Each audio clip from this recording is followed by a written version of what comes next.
사랑과 은혜가 풍성하신 하나님, 오늘도 비가 오는 날씨이지만 오늘도 이렇게 성경 공부로 저희들을 불러주시니 감사합니다. 하나님, 이 시간 하나님의 말씀을 또 배워갈 때에 하나님 눈을 열어주시고 마음을 열어주시고 귀를 열어주시고 하나님의 말씀을 보고 듣고 또 깨닫고 마음판에 새길 수 있도록 인도하여 주시옵소서. 오는 발걸음 있으면 하나님 인도하여 주시고 어느 곳에 있든지 함께 동일한 은혜로 역사하여 주시옵소서. 감사하며 예수님의 이름으로 기도드리옵나이다. 아멘. 진행을 하고요.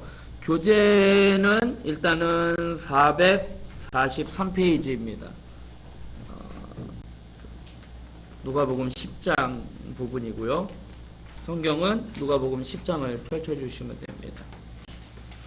누가복음 10장은 이제 인자의 배척 해가지고 10장, 11장 이렇게 나옵니다. 그래서 10장은 이제 예수님이 시험 받으심, 11장은 비난 받으심 이제 이야기가 나오는데요. 10장의 내용을 보면 예수님께서 70명을 따로 세워가지고 파송을 하셔요. 그러니까 12명의 제자뿐만 아니라 70명의 제자를 파송을 해서 보내게 됩니다. 그래서 지난번에도 한번 앞에서도 이야기를 했지만 10장 1절에 보면 그 후에 주께서 따로 70인을 세우사 친히 가시려는 각 동네와 각 지역으로 몇 명씩이요? 둘씩 앞서 보내셨다라고 이야기를 해요. 그때 말씀드린 것처럼 두세 명씩 짝을 지어서 보낸 이유는 증인을 세우기 위해서 보냈다라는 것이죠. 그리고 혼자 가는 거하고 둘이 가는 거하고는 다르죠. 그래서 힘이 서로 격려해주고 힘이 되기 위해서 그렇게 해서 70명을 보내게 됩니다. 그러면서 예수님께서 하신 말씀이 2절에 보니까 추수할 것은 많되 뭐가 적대요? 일꾼이 적다라고 말씀을 하고 계셔요. 그러니까 일꾼이 적다라고 추수할 것은 많은데 일꾼이 적다라는 거는 쉽게 얘기하면 전도해야 할 대상들은 많은데 영혼들은 많은데 전도로 나가 복음을 전할 제자가 일꾼이 적다라는 그렇게 표현을 할 수도 있고, 지금 누가복음에서 또 사복음서에서 계속 두 무리를 비교를 할 때 무리와 제자를 비교를 하잖아요. 그래서 추수할 것은 많되 일꾼이 적다, 이거를 또 다른 표현으로 하면 예수님을 따르는 무리는 많되 제자는 적다, 이렇게 표현을 할 수도 있는 거죠. 어차피 70명을 보내면서 하나님의 일을 감당할 일꾼, 제자가 이제 부족하다라는 것이죠. 그래서 보낼 때에 이제 예수님이 말씀하셔요. 어린 양을 이리 가운데 보낸갑다라고.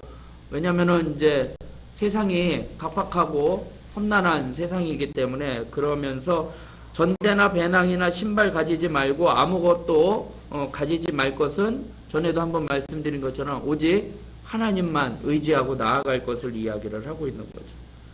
그러면서 복음을 전하면서 이제 어느 동네에 들어가든지 이제 거기에서 복음을 전하고 받아들이지 않으면 그냥 먼지를 털고 나오라라고 이야기를 하면서 13절에 보면 화 있을진저 고라시나 화 있을진저 벳세다야 라고 이야기를 하면서 두로와 시돈에서 행하였더라면 벌써 베옷을 입고 제에 앉아 회개하였으리라. 그러면서 또 두로와 시돈이 너희보다 견디기 쉬우리라. 그러면서 또 가버나움아 라고 하면서 벳세다 가버나움에 대해서 예수님이 이제 책망을 하시는데, 왜 그러냐 하면은요, 벳세다라는 지역은 어떤 지역이었냐면 오병이어의 사건이 있었던 지역이에요. 그리고 소경이 치료받았던 지역이에요. 그런데 그렇게 기적을 봤으면서도 복음을 받아들이지 않았다라는 거죠. 그리고 가버나움이라는 곳은 어디냐면 갈릴리의 중심지예요. 예수님이 사역했던 중심지가 갈릴리였는데 갈릴리 선교의 중심지였고, 백부장의 종을 고쳐줬던 사건, 야이로의 딸을 고쳐줬던 사건이 다 가버나움에서 있었던 거죠. 그렇게 여러 가지 기적과 이사가 있었음에도 불구하고 70인명을 파송을 했지만 복음을 받아들이지 않았다라는 거죠. 그래서 화 있을진저라고 예수님이 그곳을 책망을 하셨던 것을 보게 됩니다. 그러면서 70인명이 돌아와서 예수님 이런 일들이 있었습니다라고 보고를 하자 예수님께서 70인명이 보고를 하는 게 17절이에요. 70인이 기뻐하며 돌아와 이르되 주여 주의 이름으로면 귀신들도 우리에게 항복하니이다 라고 이야기를 해요. 당연하죠. 예수님께서 제자들을 파송하시면서 70인들을 파송하시면서 권능을 주셨잖아요. 하나님께서 예수님께서 제자들을 파송하실 때 그냥 보내지 않으셔요. 권세를 주셔요. 귀신을 쫓아낼 능력을 주셨기 때문에 그 능력으로 인함을 간증을 하는 거예요. 그러니까 제자들이 그러잖아요. 주의 이름이면 귀신들도 우리에게 항복하더이다. 그러니까 우리가 갔는데 우리가 쫓아냈습니다라고 이야기한 게 아니라 주의 이름으로 나아갔더니 주의 이름이니까 귀신들이 쫓아나갔다라고 주의 능력을 인함을 간증을 하고 있는 거예요. 그러자 예수님은 20절에 그렇게 이야기를 하셔요. 귀신들이 너희에게 항복하는 것으로 기뻐하지 말고 너희 이름이 하늘에 기록된 것으로 기뻐하라. 이 말씀은 뭐냐면 귀신들을 쫓아내는 능력이 있었잖아요. 권세와 권능을 받은 거예요. 은사를 받은 거예요. 그 은사 갖고 나갔더니 일이 일어났다라는 거예요. 그런데 그것으로 기뻐하지 말고 그 이름이 너희 이름이 하늘에 기록된 것을 기뻐하라 라는 말은 지금 우리 고린도전서 주일날 설교하면서 은사에 대해서 이야기를 하는데 은사는 일시적이라는 거예요. 여기서 말하는 거는 너희들이 권능을 받고 은사를 갖고 사역을 하는 거 그건 일시적이라는 거예요. 그러나 너희 이름이 하늘에 기록된 거는 영원한 일이라는 거예요. 그러니까 일시적인 것 같고 그 순간 거기에 대해서만 만족하지 말고 너희의 이름이 하늘에 기록된 것으로 영원한 것, 그러니까 단지 눈앞에 보이는 그러한 것에 기뻐하지 말고 영원한 것, 천국의 것을 기뻐할 것을 말씀을 하고 계시는 거예요. 그래서 그때 예수님께서 성령으로 기뻐하셨다라고 말씀을 하고 있어요. 이 기뻐하다라는 건 이게 극도로 기쁨을 표현을 하는 거예요. 기쁨으로 막 몸이 떨리는 것, 몸이 떨릴 정도로 기뻐하셨다라는 거예요. 그래서 예수님의 이런 표현은 여기밖에는 없다라고 이야기를 하고 있더라고요. 그래서 70인을 세워서 보내게 됩니다. 그리고 난 다음에 21절부터는 이제 예수님이 이제 기도를 하시는 내용이에요. 그래서 기도하시는 내용을 나오고 그 다음에 이제 25절부터 보면 이제 어떤 율법 교사가 이제 예수님 앞에 와서 질문을 합니다. 그런데 그 질문의 의도가 딱 나와요. 예수를 시험하려 이르되 선생님 내가 무엇을 하여야 영생을 얻으리까? 라고 이야기를 해요. 영생을 얻는 것, 여기 지금 너희 이름이 하늘에 기록된 것으로 기뻐하라 라고 이야기를 하셨잖아요. 그러니까 영원한 생명이잖아요. 그래서 이 영생에 대해서 이제 물어보는데 예수님은 이제 어떻게 하면 됩니까? 라고 물어볼 때 바로 물어보지 않고 또 다시 질문을 하셔요. 그러면 율법에는 뭐라고 기록되었느냐? 라고 이야기를 해요. 인간은 율법으로 완전해질 수 있어요? 없어요?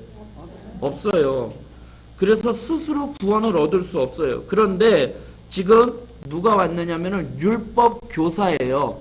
율법 교사가 그러니까 율법을 잘 지킨다고 자부하는 사람이죠. 그러면서 이제 예수님한테 영생을 얻는 방법에 대해서 물어보잖아요. 그런데 뭐라고 물어보느냐? 무엇을 하여야? 라고 물어본다는 거예요. 그러니까 어떤 일을 해야지 되느냐? 어떤 행동을 해야지 되느냐? 율법 어떤 거를 지켜야지 되느냐? 라고 물어보는 거예요. 행위에 대해서 이야기를 하고 있는 거예요. 그러니까 율법 교사가 자기가 이제 예수님을 시험을 하는 거죠. 자기는 율법 교사이기 때문에 자기 나름대로는 율법을 다 지킨다고 생각을 하고 있는 거죠. 그러면서 예수님, 그러면 어떤 율법을 잘 지켜야, 어떤 거를 잘 지켜야 영생을 얻으리까? 라고 이야기를 하니까 그러면 넌 율법을 잘 알고 있으니까 율법에는 뭐라고 기록했느냐? 라고 이야기하니까 이제 그 율법 교사가 이야기하죠. 마음을 다하고 목숨을 다하고 뭐 하나님을 사랑하고 이웃을 사랑하라 라고 이야기하니까 예수님이 뭐라고 얘기해요? 그래, 네 말이 맞다. 이를 행하라 라고 말씀을 하고 있어요. 그랬더니 그 사람이 뭐예요? 자기를 옳게 보이려고 예수님께 여짜오면서 자기는 이제 그것을 행한대요. 그러면 내 이웃이 누구니까? 하나님 사랑하고 이웃 사랑하라고 했으니까 그러면 내 이웃이 누구입니까? 라고 물어보는 거예요. 그러니까 자기를 옳게 보이려고 라고 나와 있다는 거죠. 그러니까 자기는 율법을 잘 지키고 있다는 거예요. 자기는 하나님도 사랑하고 이웃도 사랑하고 있다는 거예요. 율법을 잘 지키고 있다라고 이야기를 하는데 아까 말씀드린 것처럼 인간은 율법으로 완전해질 수 없다라는 거예요. 그렇다고 율법이 필요 없느냐? 그거는 아니에요. 율법이 필요한 이유는 율법이 있어야 내가 죄인이라는 것을 깨달아요. 왜냐? 그걸 지킬 수가 없으니까. 율법의 이러한 말씀이 그거는 모세를 통해서 하나님이 주신 율법이잖아요. 그 율법이 없으면 안 되는 이유가 그 율법이 있어야 내가 죄인이라는 것을 알 수 있는 거예요. 지킬 수 없다라는 것을. 그러면 내가 지킬 수 없으니까 구원받을 수 없는 거잖아요. 그러면 내가 구원받기 위해서는 어떻게 해요? 예수님이 필요한 거예요. 그래서 율법이 없으면 안 되고 그렇다고 율법으로 구원받을 수 있는 것도 아니에요. 율법이 있어야 내가 죄인인 것을 알고 내가 구원받으려면 예수님을 필요로 하는 거죠. 그래서 요한복음 5장 39절을 한번 찾아볼게요. 그 답이 거기에 있는데 요한복음 5장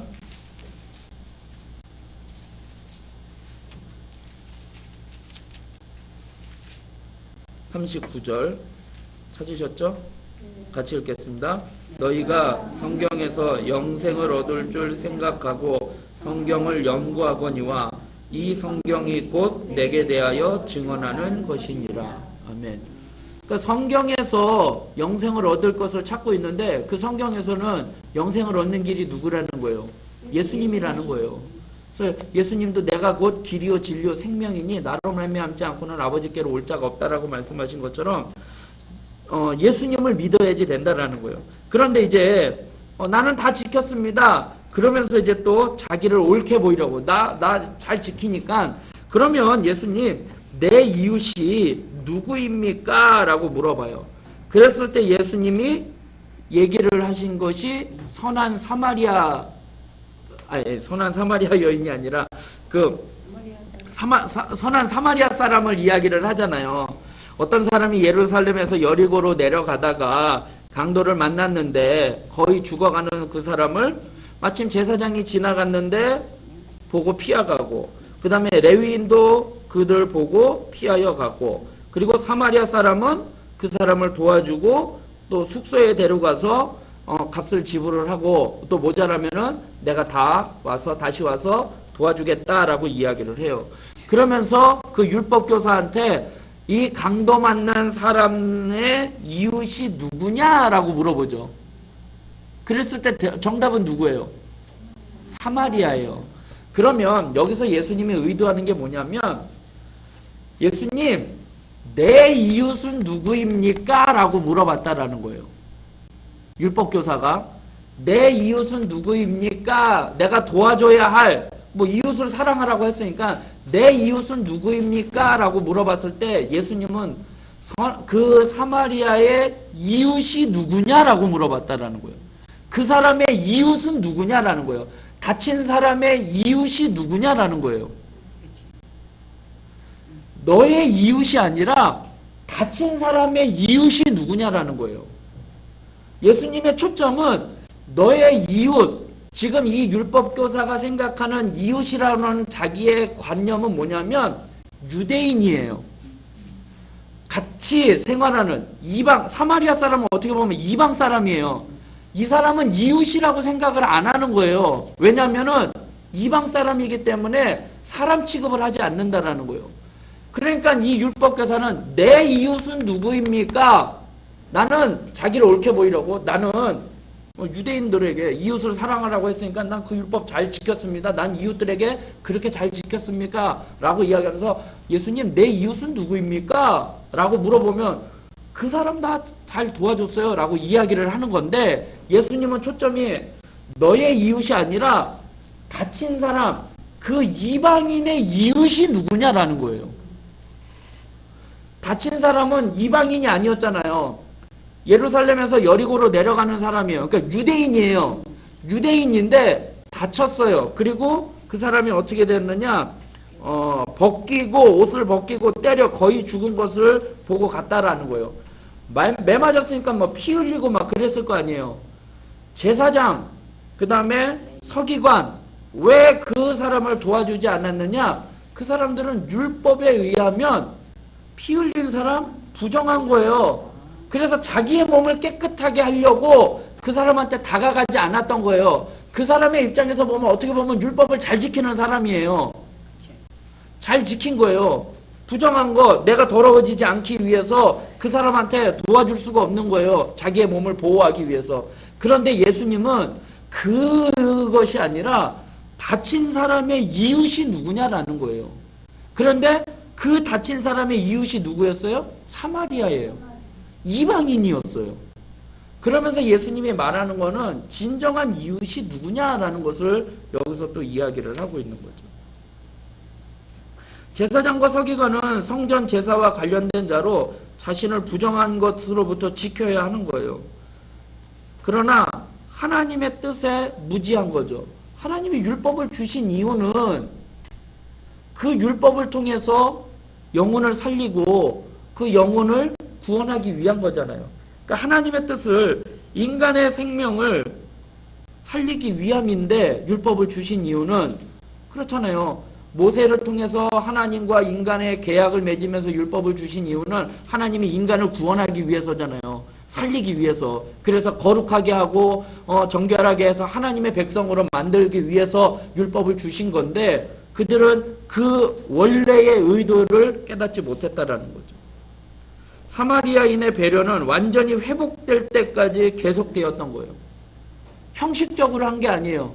일회성이 아니었다라는 거죠. 근데 만약에요. 네. 이 다친 사람이 네. 자기네 친척이나 형제나 였다면 어땠을까요? 그래도 이제 또 그 사람들은 이제 뭐 도와줄 수는 있었겠지만 근데 이제 모르겠어요. 그 율법에 또 철저하게 하면은 자기는 이제 부정해지기를 싫으니까. 좀 그렇네. 예. 그러니까 그러니까 지금 예수님이 계속 이야기하는 거는 서기관과 바리새인 뭐 사두개인 율법 교사들이 자기네들이 율법을 지킨다고 그 율법의 조항들을 만들어 놨잖아요. 근데 자기들이 만들어 놓은 그 조항에 자기들이 빠져버리는 거예요. 자기 꾀에 자기가 넘어가듯이 자기네들이 만들어 놓은 그 조항에 자기들이 걸리게 만들어진 거예요. 그러니까 인간의 생각은 한계가 있는 거예요. 그래서 유대인은 이웃의 범위를 정해놓은 거예요. 유대인으로. 그런데 예수님은 그것을 철폐하신 거죠. 누가 나의 이웃이냐를 묻기에 앞서 자신이 다른 사람의 참 이웃이 되어 사랑과 자비를 베풀어야 함을 교훈을 하고 있는 거죠. 내 이웃이 누구냐가 아니라 그 사람의 이웃이 누구냐라고 역질문을 하시는 거죠. 그러니까 이제 율법교사가 강도 만난 자의 누가 이웃이 되느냐라고 물어보니까 자비를 베푼 자이다 라고 이야기하니까 예수님께서 뭐라고 해요? 가서 너도 이와 같이 하라 라고 말씀을 하고 있는 거죠. 그러면서 이제 38절에는 이제 마리아와 마르다의 이야기가 나옵니다.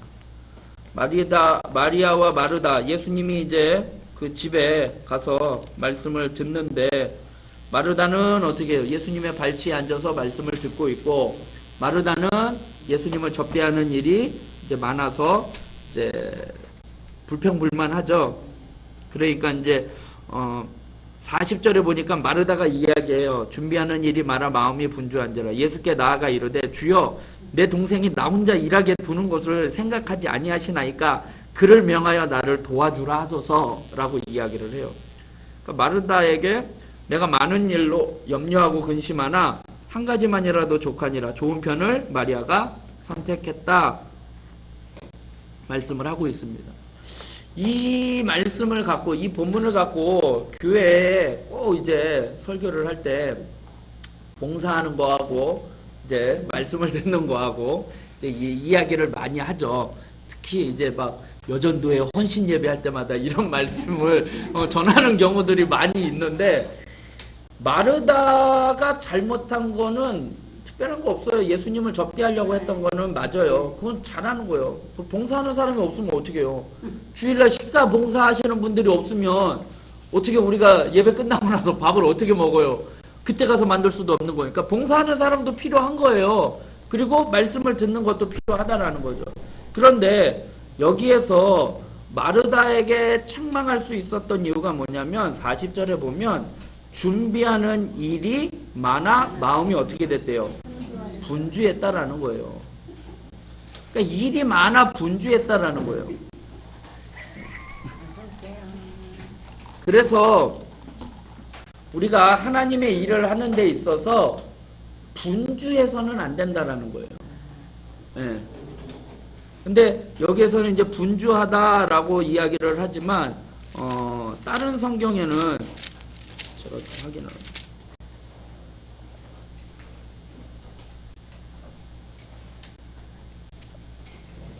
이게 다른 부분에는 뭐 그렇게 표현을 하고 있었던 걸로 알고 있는데 그러니까 본질을 놓쳤다라는 거예요. 일이 많아서 분주했다라는 거는 본질을 놓쳤다라는 거죠. 그러니까 마르다는 가장 중요한 사실을 잊고 있었던 거예요. 예수님이 복음을 전하러 오신 예수님을 잘 접대하는 것보다 예수님의 말씀을 사모하고 말씀을 듣는 것이 더 가치 있는 일이라는 거죠. 그러니까 마르다는 그 좋은 것을 선택했다라는 거죠. 네, 마리아가. 그러니까 41절에 이렇게 이야기하잖아요. 마르다야, 마르다야, 내가 많은 일로 염려하고 근심했다라는 거죠. 그런데 한 가지만이라도 족하니라. 마리아는 이 좋은 편을 택하였으니 빼앗기지 아니하리라 라고 이야기를 하는 거죠. 그러니까 언니가 얘기해도 말을 안 들으니까 뭐 얘기했겠죠. 동생이니까. 야, 너 이거 좀 빨리 와서 좀 도와줘 했는데 안 들으니까 예수님 앞에 예수님 좀 쟤한테 좀 얘기 좀 해가지고 좀 도와주세요 라고 이야기를 했는데 우선순위나 본질들을 잘 놓쳐서는 안 된다라는 거죠. 그런 부분을 이야기를 하는 것입니다. 그러면서 이제 11장에 와서는 예수님이 이제 제자들이 예수님한테 기도를 가르쳐 달라라고 이야기를 하고 있어요. 그런데 그 기도를 가르쳐 달라라고 하는 볼 때 11장 1절에 보면 예수님께서 한 곳에서 뭐 하셨대요? 기도하시고 마치심에 제자들 중 하나가 요한이 자기 제자들에게 기도를 가르치신 것과 같이 우리에게도 가르쳐 주옵소서라고 이야기를 하는 거죠. 그러니까 예수님이 뭐 하신 모습을 보여주신 거예요. 기도하는 모습을 먼저 보여주셨다는 거예요. 예수님의 기도하는 모습을 보고 기도를 가르쳐 달라고 요청을 한 거죠. 그러면서 우리가 잘 아는 주기도문이에요. 그러면서 여기서 우리가 또 생각할 거는 3절에 보면 우리에게 날마다 일용할 양식을 주시옵고 라고 이야기를 해요. 날마다 일용할 양식이에요. 그러니까 필요한 것만을 구하고 날마다 구했다라는 거예요. 그러니까 하나님 이거를 뭐 이렇게 많이 주세요 이게 아니라 뭐 미리 땡겨서 주세요 뭐 이게 아니라 날마다 일용할 양식이에요. 일용할 양식 필요한 만큼만 구했다라는 거예요. 그리고 날마다 구했다라는 거예요. 왜요? 매일 하나님을 의지하기 위해서. 만나가 맨날 하루에 아침에 내렸잖아요. 아침에 내리고 안식일 전날에는 이틀분을 그렇게 했던 거잖아요. 근데 사람들이 어떻게 해요? 그날 자기 하루 먹을 양만 걷어들이면 되는데 욕심 부려가지고 자기 거 더 챙겨 놓으려고 내일 먹어야지 뭐 나중에 먹어야지 하고서 더 챙겨놨는데 어떻게 돼요? 다 썩어버리는 거잖아요. 그리고 안식일을 위해서는 이틀치를 구하라 라고 이야기를 했고 안식일 날에는 나가지 말라 없을 거니까 나가지 말라라고 했는데 또 그때 나가서 구했던 사람들이 있다라는 거죠. 우리랑 똑같아요. 예. 그러니까 예수님께서 기도를 가르쳐 주시면서 날마다 일용할 양식을 구하라는 것은 욕심 부리지 말고 일용할 것, 필요한 것만, 그리고 그것을 어떻게 해요? 날마다 구하라는 거예요. 그러니까 하나님 앞에 날마다 기도할 것을 이야기를 하는 거예요. 하나님의 도우심을, 하나님을 의지하게 하기 위해서 그렇게 이야기를 하는 거죠. 그리고 또 주기도문 가운데 4절의 말씀은 뭐예요? 우리에게 죄 지은 사람을 용서하여 하오니 우리의 죄도. 그러니까 하나님 내 죄를 용서해 주세요가 먼저가 아니라 내가 다른 사람을 용서해 준 것 같이 하나님 내 죄를 용서해 달라라고 이야기를 하는 거죠. 하나님은 우리가 어떤 선한 행위, 예컨대 다른 사람을 용서하기도 전에 우리를 용서하여 주셔요. 그런데 하나님의 용서가 이와 같다라는 거죠. 그럼에도 불구하고 예수님께서 여기서 하나님의 용서에 다른 사람에 대한 용서를 먼저 전제하듯이 말씀하시는 것은 하나님의 은혜로 용서받은 자는 마땅히 다른 사람을 용서하는 삶을 살아야 함을 강조하는 거예요. 그러니까 우리가 다른 사람 용서했으니까 하나님 이 조건부로 하나님 저를 용서해 주세요. 이게 아니에요. 하나님은 우리를 늘 용서해 주셔요. 그런데 하나님은 이웃을 용서하는 것을 먼저 전제로 하는 이유는 그렇게 살아가라는 거예요. 용서를 하는 삶을 마땅히 살아가야 함을 강조하기 위해서 이웃을 용서한 것처럼 하나님 앞에 용서를 구하라라는 거죠. 그리고 또 그런 이야기 있었죠. 하나님 앞에 제사 드리러 나왔는데, 예물 드리러 나왔는데 형제들하고 불화한 일이 있으면 예물을 두고 먼저 가서 화해하고 온 다음에 하라고 하는 것처럼 이웃에 대한 이야기를 말씀을 하고 있는 거죠.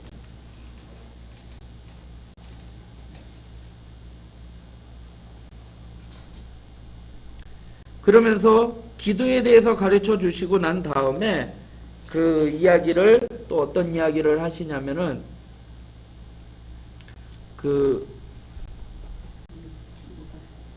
이웃 그 친구가 밤중에 와가지고 떡 좀 달라고 했는데 안 주려고 했다가 먹을 것을 안 주려고 했는데 자꾸 괴롭게 하니까 이제 그것을 이제 줬다라는 이야기를 간청함을 인하여 요구한 대로 줬다라는 이야기인데 이 비유의 말씀은요 기도 응답의 확실성을 가르치는 것뿐만이 아니라 인내로 끈기 있게 기도함을 말씀을 하기 위해서 이 비유를 들으신 거예요. 하나님은 기도의 응답에 대한 약속에도 불구하고 때로는 우리의 기도에 대한 응답이 지체될 때가 있어요. 하나님은 기도에 대해서 반드시 응답하셔요. 그런데 우리의 요구에 지체될 때가 있다라는 거죠. 그러면 우리가 어떻게 생각하느냐? 기도 응답이 안 되는 것처럼 보일 때가 있다는 거죠. 그러면 그거는 하나님이 응답하시지 않는 것이 아니라 하나님의 때가 되지 않았다라는 거예요. 그리고 또 우리로 하여금 기다리게, 인내하게 하기 위해서 하나님이 바로 응답하지 않으신다는 거죠. 그래서 우리가 영적으로 성장을 도우시기 위해서 어떻게 보면 당장 응답이 되지 않을 때가 있는 거죠. 그렇다고 해서 기도를 포기하거나 낙심하지 말고 될 때까지, 응답될 때까지 인내하고 구해야 함을 여기서 이야기를 하고 있는 거예요.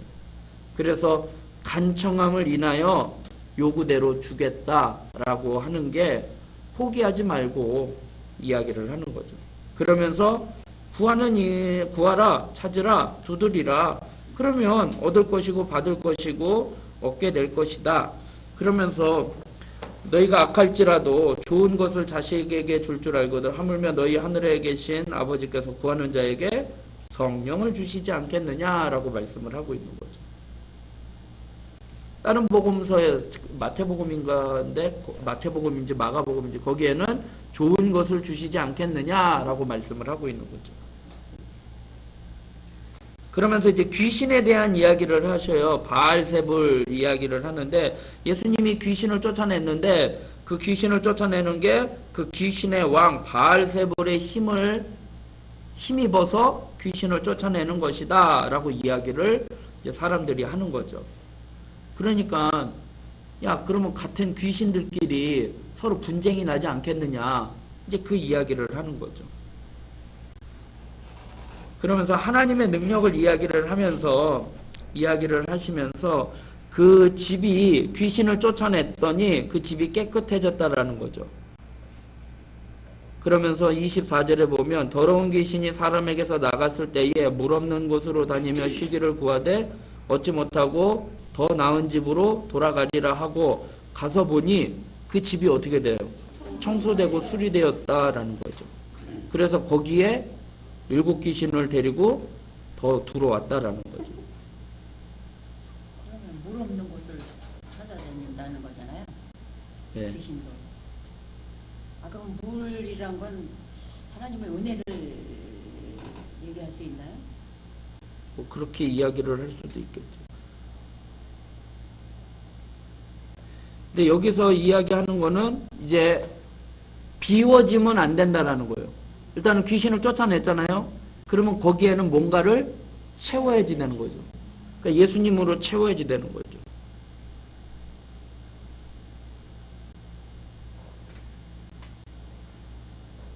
그러면서 이제 또 뒤에는 이제 어떤 여자가 예수님 앞에 당신을 뵌 태와 당신을 먹인 젖이 복이 있나이다 라고 부모에 대해서, 마리아에 대해서 이야기를 하고 있는데,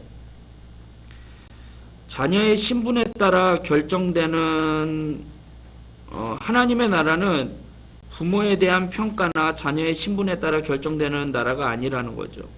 그러니까 혈육, 가족의 관계로, 혈육의 성공으로 가족이 존중받고 높여지는 나라가 아니라는 거예요. 지금 예수님이 지금 막 기적을 일으키고 하니까 예수님 당신을 뵌 어머니, 그 다음에 가족, 거기가 더 어떻게 해요? 복이 있다라고 이야기를 하는데, 예수님은 하나님의 나라는 그런 혈육의 관계가 아니라는 거죠. 믿음의 관계라는 거죠. 하나님의 말씀을 듣고 지키는 자가. 그래서 28절에 그러잖아요. 예수께서 이르시되 오히려 하나님의 말씀을 듣고 지키는 자가 복이 있다라고 말씀을 하는 거예요.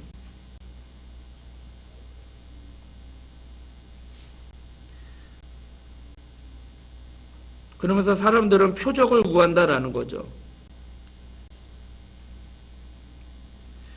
그러니까 사람들은 표적을 구하는데 예수님이 표적을 안 보여주신 게 아니에요. 표적은 계속 보여주셨잖아요. 그런데 그 사람들을 뭐라고 얘기해요? 악한 세대라. 이 세대는 악한 세대라 표적을 구하되. 그러니까 예수님을 믿지 않는 거죠. 완악함으로 더 표적을 구하고 있다라는 거죠. 그러면서 요나의 표적밖에는 보여줄 것이 없다라고 이야기를 하고 있는 거예요. 그러면서 등불에 대한 비유를 하셔요. 그래서 34절에 내 몸의 등불은 눈이라. 내 눈이 성하면 온몸이 밝을 것이요 만일 나쁘면 내 몸도 어두우리라 라고 이야기를 하고 있는 거죠. 그러니까 눈하고 등불을 비유를 하는 것은 등불과 눈의 기능은 신앙의 교훈을 위해서 이야기를 하는데, 비추는 거예요. 빛이 있어야 보이는 것을 이야기를 하면서 등불을 통해 빛이 들어오게 된다는 논리, 눈을 떠서 봐야 그것을 인식하고 받아들일 수 있다라는 거죠. 그러니까 눈의 상태에 따라 빛이 들어오고 들어오지 않는 것이 결정이 되는 거죠. 빛이 있느냐 없느냐에 따라서 그것을 볼 수 있게 되는 거고, 눈이 성하면, 눈이 밝으면, 눈이 온전해지면 그 사물을 바로 볼 수 있고 그것을 받아들일 수 있다라는 거죠. 그러니까 눈이 마음의 상태를 대변하기 때문에 예수님에 대한 반응에 따라 하나님의 통치로 빛과 같은 인생을 살 수도 있고 어두움과 같은 인생을 살 수도 있다는 거예요. 그러면서 여기서 눈이 성하면 온몸이 밝을 것이고 눈이 나쁘면 몸도 어두우리라 라고 이야기를 하는데요. 이 성하고 나쁘다라는 게 시력이 좋다 나쁘다 이런 의미도 있겠지만 영어 성경에 보면 초점으로 이야기를 하고 있어요. 싱글 포커스, 더블 포커스로 이야기를 해요. 눈이 성하면 싱글 포커스고요. 눈이 나쁘면 더블 포커스예요. 초점이 두 개라는 거예요. 눈이 나쁘다라는 게 시력이 나쁘다라는 의미로 안 하고 초점이 두 개고 그 다음에 눈이 성하면 초점이 한 개라는 거예요. 그렇게 이야기를 하고 있는 거예요.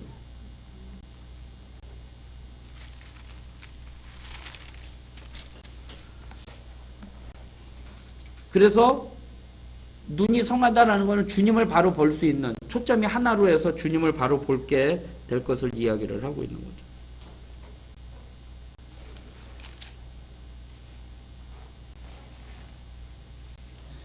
그 다음에 이제 37절로 넘어가면 이제 바리새인들과 율법 교사들이 이제 또 예수님을 초청을 해요. 식사로. 바리새인과 자기와 함께 점심 잡수기를 청했다. 그런데 제자들이 어떻게 해요? 예수님도 손 씻지 않고 먹었다라는 거예요. 하나님의 말씀을 안 지킨 것이 아니라 유대인의 전통을 지킨 것이 아니라는 거죠.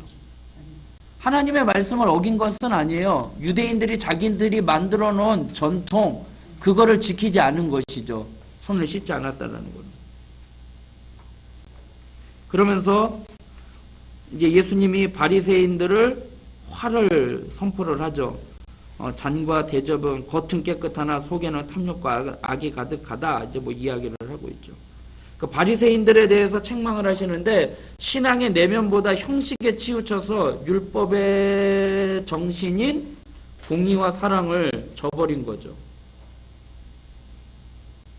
그리고 다른 사람에게 겉과 속이 다른 가증한 위선을 행한 것을 책망을 하시는 거죠. 그래서 외식에 대해서 책망을 하셔요. 그리고 45절부터는 이제 율법교사에 대해서 이야기를 하는 거예요. 선생님 왜 이렇게 우리에게 말씀을 하십니까? 라고 이야기하니까 율법교사에 대해서는 뭐라고 이야기해요? 지기 어려운 짐을 사람에게 지우고 너희는 한 손가락도 이 짐에 대지 않는다. 그러니까 자기는 지지 않으면서 다른 사람에게는 율법의 짐을 지우는 행위를 하고 있다라는 거예요. 율법교사들이. 그리고 진리를 전파하는 예수님을 핍박하는 거에 대해서 이야기를 하고 있는 거죠. 그리고 다른 사람들이 구원받지 못하도록 그들을 방해하고 있다라는 거죠.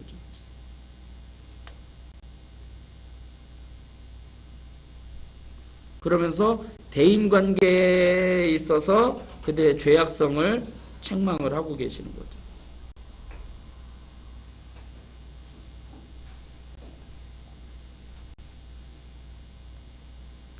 그러니까 53절에 보니까 서기관과 바리새인들이 거세게 달려들어 여러 가지 일을 따져 묻고 그 입에서 나오는 말을 책잡고자 하여 노리고 있더라 라고 이야기를 합니다. 그러니까 이 사람들이 책망을 들었는데도 어떻게 해요? 회개하지 않고 있다는 거죠. 이게 이들의 문제라는 거죠.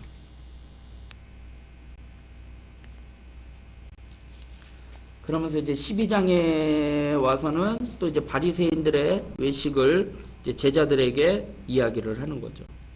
지금 이제 바리새인들과 율법교사에 대해서 너희들 이런다라고 이제 책망하고 난 다음에 예수님께서 제자들에게 먼저 바리새인들의 누룩 곧 외식을 주의하라라고 말씀을 하고 있는 거죠.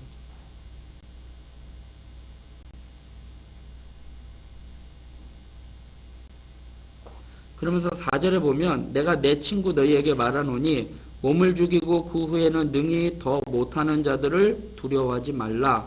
마땅히 두려워할 자를 내가 너희에게 보이리니 곧 죽인 후에 또한 지옥에 던져 넣는 권세 있는 그를 두려워하라.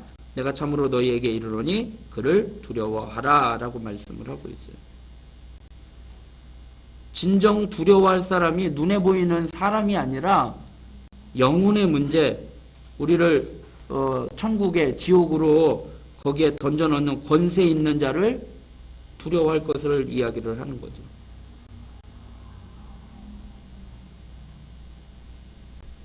4절에 보면 너희 몸을 죽이고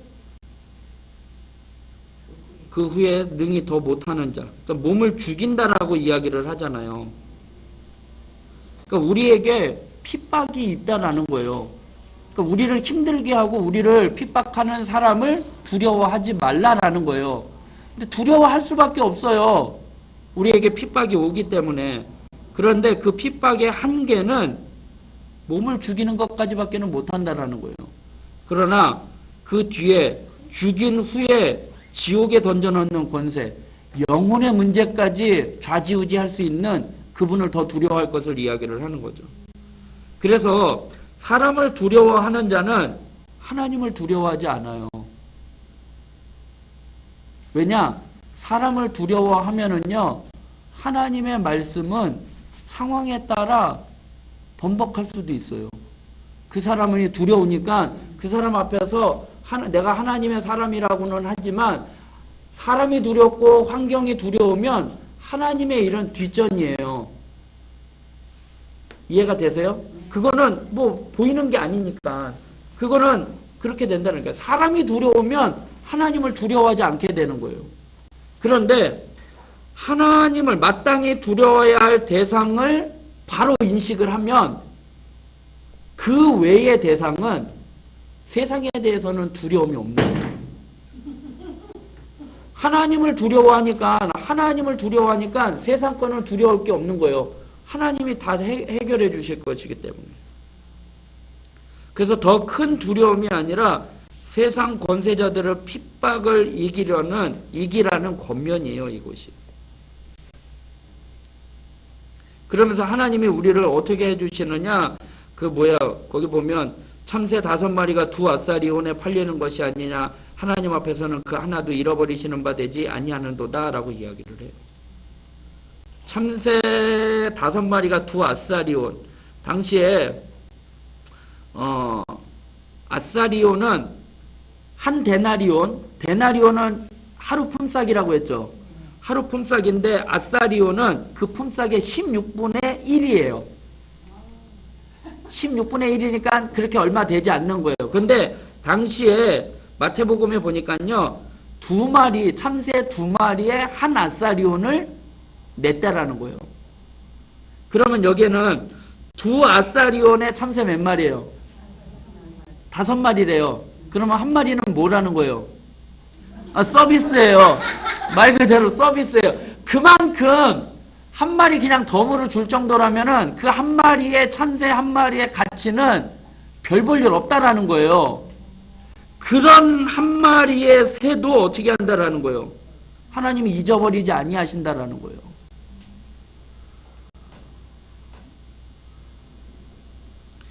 한 마리의 존재가 하잘것없다라고 생각하지만 하나님은 그것도 잊어버리지 아니하신다라는 거예요.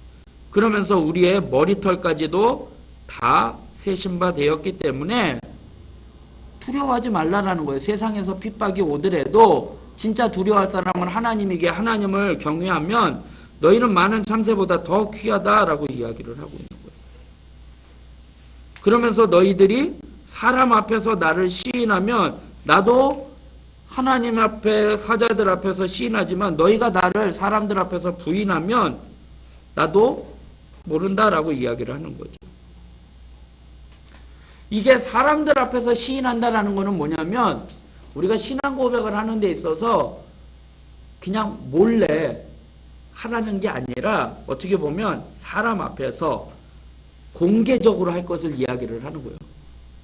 어떻게 보면 공개적으로 한다라는 게 공개적으로 해서 나한테 핍박이 올 수도 있는 거잖아요. 그럼에도 불구하고 사람 앞에서 공개적으로 너희가 두려워하지 않고 그냥 어쩔 때는 제가 한번 설교한 적이 있었는데 제가 고등학교 때 학교에 가서 도시락 먹을 때 기도는 하고 먹어야지 되는데 눈치는 보이니까 제가 십자가 그리고 먹었다고 했잖아요. 한번 그리고 이게 사람들 앞에서 시인하는 게 그게 이거는 내가 하나님 앞에서는 내가 기도했다라고 할 수는 있지만 사람들 앞에서는 기도했다라고 할 수 없는 거잖아요. 그냥 이렇게 눈치 보고 이렇게 하는 게. 오늘 여기서 얘기하는 게 사람을 두려워하지 말라라는 거는 그 사람이 나를 죽이려고 하는, 죽인다고 얘기했잖아요. 몸을 죽이고 그 외에는 능히 더 죽이지 못하는 그 사람을 두려워하지 말라. 몸을 죽일 수 있을 정도로 핍박이 오고 나에게 해가 되는 그 사람이 있다 할지라도 그 사람을 두려워하면 하나님을 두려워하지 않게 되는 거예요. 하나님 앞에서 사람들 앞에서 시인하지 않게 되는 거고. 그런데 하나님을 두려워하면 어떤 사람이 나를 죽인다 하더라도 하나님의 참새보다 나를 귀하게 여기고, 그리고 모든 사람들 앞에서 나를 시인하고 하나님이 인정해주고 나를 붙잡아주기 때문에 내가 두려워할 것이 없다라는 것을 이야기를 하고 있는 거죠.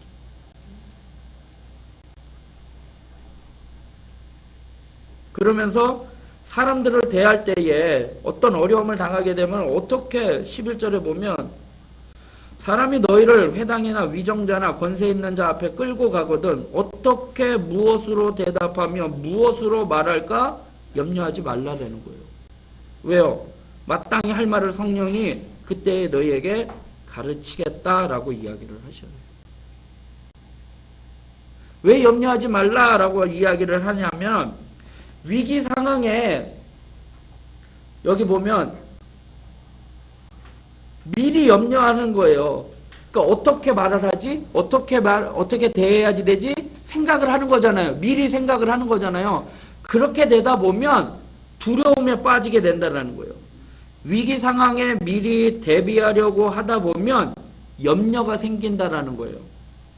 그러면 염려하는 마음은 위기 상황에 지혜롭게 대처하기보다는 어떻게 돼요? 더 어렵고 복잡하게 만들게 된다라는 거예요. 그리고 인간의 지혜는 한계가 있다라는 거예요. 너희들이 아무리 대처하고 예방하고 뭘 하려고 해도 한계가 있을 수밖에 없다라는 거예요. 그래서 성령님을 의지하라라는 거예요. 그러면 담대함이 생기고 지혜롭게 대처할 뿐만 아니라 위기 상황에서 그것을 지혜롭게 대처하면서 복음을 증거할 수 있는 기회가 되고 하나님께 영광 돌릴 수 있는 기회가 된다는 거예요. 그래서 이게 또 자칫 잘못하면 감나무 밑에서 감 떨어지기를 그냥 기다리고 아무것도 하지 말라라는 그런 말이 아니라는 거예요. 대처하지 말라라고 이야기를 하니까 그러면 아무것도 안 하고 그러면 알아서 해주세요. 이게 아니라 하나님의 도우심을 구하라는 거예요. 그러면 하나님이 분명히 지혜를 주셔요. 그리고 행할 거는 누가 행하는 거예요? 내가 행해야지 되는 거예요. 내가 가서 말을 해야지 되는 거고 내가 가서 그 일을 겪어야지 되는 거예요. 그런데 내가 어떻게 할까 고민하고 대처하고 준비하고 나가면 지혜롭게 할 수가 없다라는 거예요. 왜냐하면 염려 때문에 그 염려가 내 마음을 사로잡기 때문에 이거 이렇게 하면 안 되는데 저렇게 하면 안 되는데 이렇게 하면 안 돼. 실수하면 안 되지. 어떻게 하는지 그렇게 되면 불안하고 염려하게 되면서 일을 더 그르치게 된다라는 거예요. 그런데 전적으로 하나님 앞에 맡기고 믿음으로 나아가면 하나님이 지혜를 주시고 할 말을 생각나게 해주시고 그때 지혜롭게 대처하게 해줄 수 있다라는 거예요. 그래서 그 상황을 모면하고 그 상황을 헤쳐나갈 뿐만 아니라 그 상황에서 복음을 전할 수 있는 기회가 되고 하나님 앞에 영광을 돌릴 수 있다는 거예요. 그래서 제가 목요 기도 때, 기도 사역 때도 맨날 이야기하는데 하나님은 우리가 감당하지 못할 시험을 어떻게 해요? 준대요? 안 준대요? 안 준대요. 그리고 만약에 그 시험을 당할 때는 어떻게 하신대요? 피할 길을 주신대요. 그런데 그 피할 길은요, 원어상으로 보면 돌아가는 길이 아니에요. 그 상황을 돌파하는 거예요.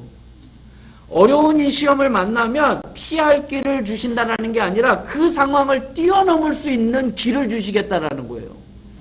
그 상황을 헤쳐나갈 수 있는 그 길을 주시겠다는.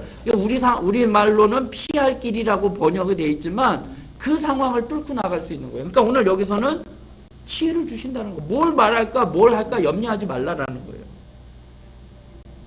성령님이 그때에 너희를 가르치시겠다라고 말씀을 하고요.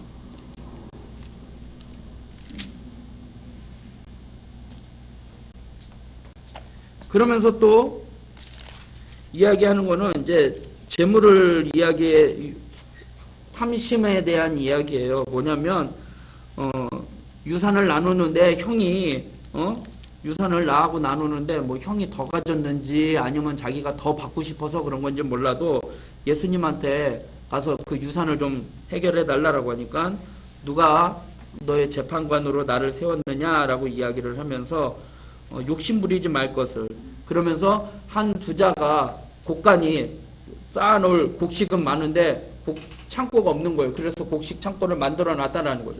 넉넉하게 채워놨다라는 거예요. 그런데 오늘 밤 너 영혼을 데리고 가면 그게 무슨 소용이 있겠느냐라고 이야기를 하시는 거죠. 그러니까 욕심에 대한 이야기를 하는 거죠. 그러면서 21절에 자기를 위하여 재물을 쌓아두고 하나님께 대하여 부유하지 못한 자가 이와 같아라고 이야기를 합니다. 그러면서 22절에는 뭘 먹을까 무엇을 입을까 무엇을 마실까 염려하지 말라라고 이야기를 하는 거죠. 염려함으로 키를 한 자라도 더 할 수 있느냐 할 수 없다라고 이야기를 하는 거죠.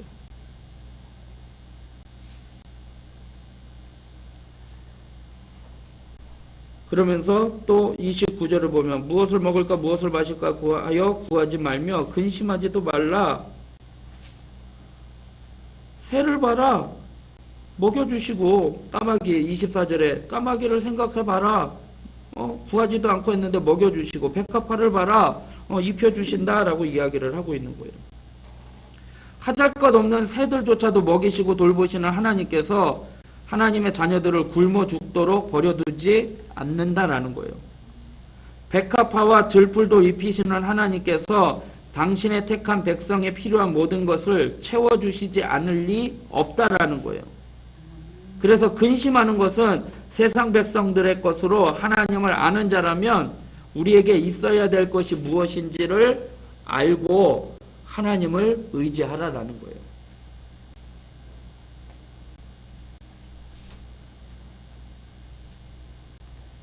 (31절에) 보니까 다만 너희는 그의 나라와 그의 의를 구하여라. 그리하면 이런 것을 너희에게 더하시겠다라고 말씀을 하고 있는 거예요.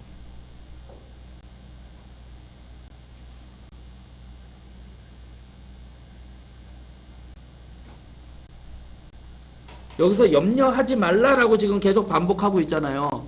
이 염려하지 말라라는 거는 그 원어에 보면 뭐 여러분들 성경에 이렇게 해설이 있는데 보면은 나와 있는 부분도 있는데 마음이 양분되어 갈피를 잡지 못하는 상태래요. 마음이 나뉘어진 상태라는 거예요. 염려가. 그런데 사람은 염려하고 근심하고 걱정을 전혀 하지 않고 살 수 있어요, 없어요? 없어요. 이것도 하나님이 우리에게 주신 기능이에요. 염려하는 거. 그런데 예수님도 십자가 지시기 전에 뭐 하셨어요? 근심했어요. 이 잔을 내게서 옮겨달라고. 그런데 여기서 말하는 거는 염려하지 말라는 거는 습관적으로 반복적으로 염려하지 말라는 거예요. 하나님의 능력에 대해서 의심하지 말라는 거예요.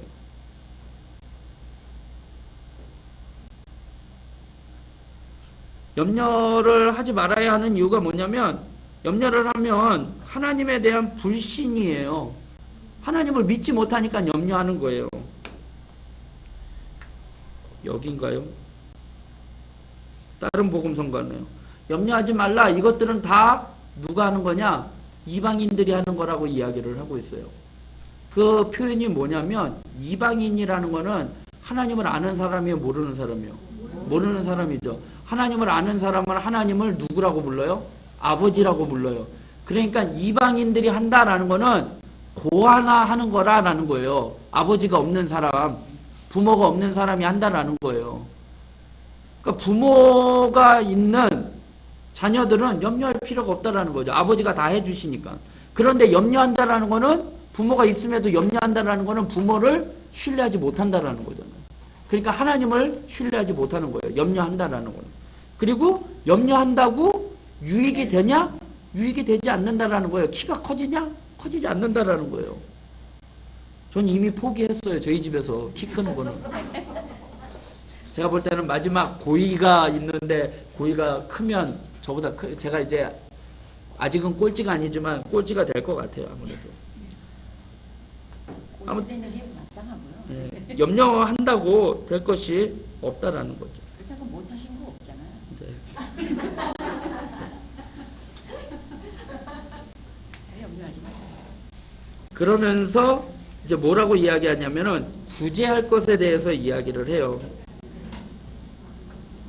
물질에 대해서 이야기를 하는데 물질을 가장 선하고 유용하게 사용할 수 있는 거는 구제하라라는 거죠.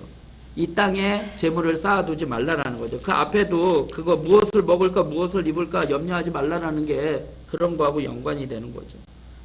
그래서 이 땅에 쌓아두지 말고 하늘에 쌓아두라는 거죠.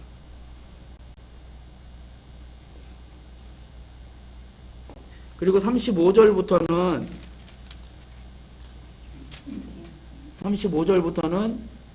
무슨 내용이냐면은 깨어 있고 준비하라. 뭐 이제 여러분들 성경에 보면 제목이 뭐 깨어 준비하고 있으라.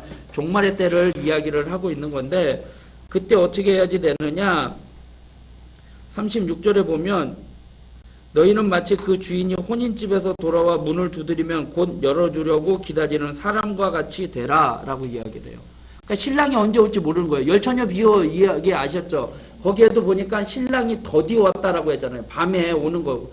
그래서 혼인잔치는 그때는 밤에 이루어졌어요. 근데 신랑이 언제 올지 모르니까 열처녀의 비유에 있어서는 기름을 준비하는 거 있잖아요.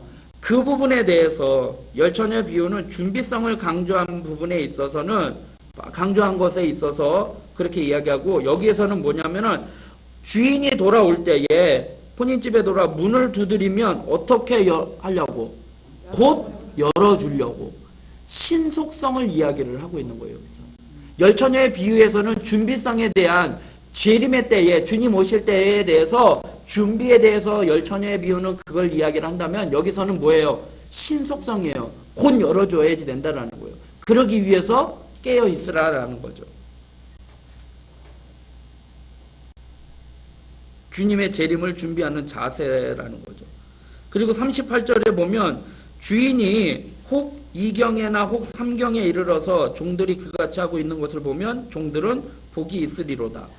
혹 2경이나 3경 새벽이에요. 새벽인데 그때 주인이 왔는데 문을 곧 열어주면 어떻게 해요? 주인이 그 종들을 복이 있다라고 이야기하는데 늦은 시각이잖아요. 기다리기에 지치고 피곤한 시간이에요. 그리고 시간이 늦어지니까 주인이 오늘은 안 올래나 보다 라고 생각하고 포기하려고 하는 때라는 거죠.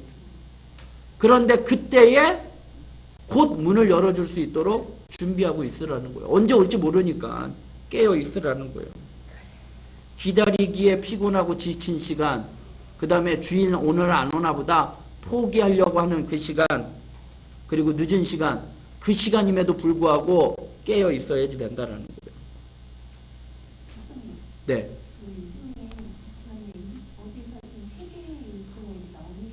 네. 인도를 갔는데 결혼식 문화에 신랑이 언제 올지 모른대요. 네. 일주일 동안 그걸 준비하는 걸 봤거든요. 밤에 오더라고요. 네. 제가 그걸 보면서 저 신랑이랑 저것도 성경에 의한 네, 네. 결혼이라는 있는 게 네. 그건가 그럴 거예요. 아직까지도 그걸 지키고 있네요. 네. 그럼 신랑이 누군지 몰라요? 신랑은 누군지 알아요? 아는데 일주일 동안 자기 집에 살면서 밤에 천천히 와. 그러면 그건 신랑만 알아요? 언제 갈지 자기가 정하고. 신부는 사람들에게 일찍 자기가 준비하는 모습을 다 보여주고 네. 오는데 신랑은 언제 오는지를 모르더라고요. 그러니까 열처녀 비유하고 똑같은 거예요. 네. 그 이슬람 문화죠. 그쪽으로 이제.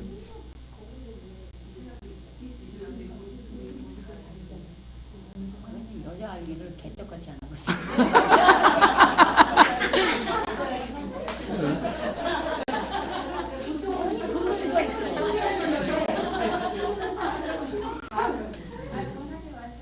네.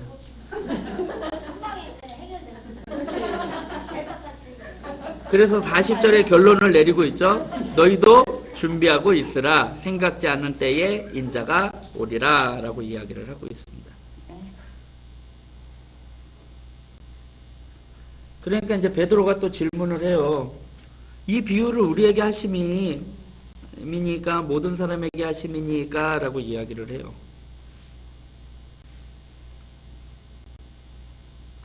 그러면서 하신 말씀은 특별히 47절의 말씀이에요. 주인의 뜻을 알고도 준비하지 아니하고 그 뜻대로 행하지 아니하는 종은 많이 맞을 것이요 알지 못하고 맞는 일을 행한 종은 적게 맞으리라. 물은 많이 받은 자에게는 많이 요구할 것이요 많이 맡은 자에게는 많이 달라 할 것이니라 라고 이야기를 해요. 이건 뭐냐면 그에 따르는 책임과 의무가 크다라는 거예요. 주인의 뜻을 알고도 준비하지 아니하고 그 뜻대로 행하지 아니한 종은 많이 맞을 것이요. 이건 누구냐? 유대인들을 이야기를 하는 거예요. 그런데 알지 못하고 맞을 일을 행한 종은 적게 맞으리라. 예수님을 알지 못했어도 복음을 받아들이지 아니하면 맞는다라는 거예요. 심판을 받는다라는 거예요. 그러니까 특권이 크면 그에 따르는 책임과 의무가 큰 거예요. 그렇다고 일반 사람보다 많은 것을 알고 맡은 자에게 주어진 특권만큼 책임, 의무가 크다라는 거예요. 근데 뒤집어서 생각하면 받은 것이 적다고 책임의 의무를 없는 건 아니라는 거죠. 그러니까 먼저 된 자, 지금 여기서 계속 이제 준비하고 있어라. 그래서 이제 베드로가 이야기하니까 알고도 준비되지 않은 자. 예수님을 아는 사람이잖아요. 유대인들은. 율법을 통해서 예언을 다 했기 때문에 알면서도 그렇게 하는 사람은 더 많이 맞는 거고 그렇게 된다는 거예요. 그래서 지금 계속 예수님이 지금 이제 십자가에 대한 예수님이 이 땅에 오신 목적에 대해서 이야기를 하는 거예요. 그러면서 56절에 보면 외식하는 자여 너희가 천지의 기상은 분간할 줄 알면서 어찌 이 시대는 분간하지 못하느냐라고 이야기를 하고 있는 거예요.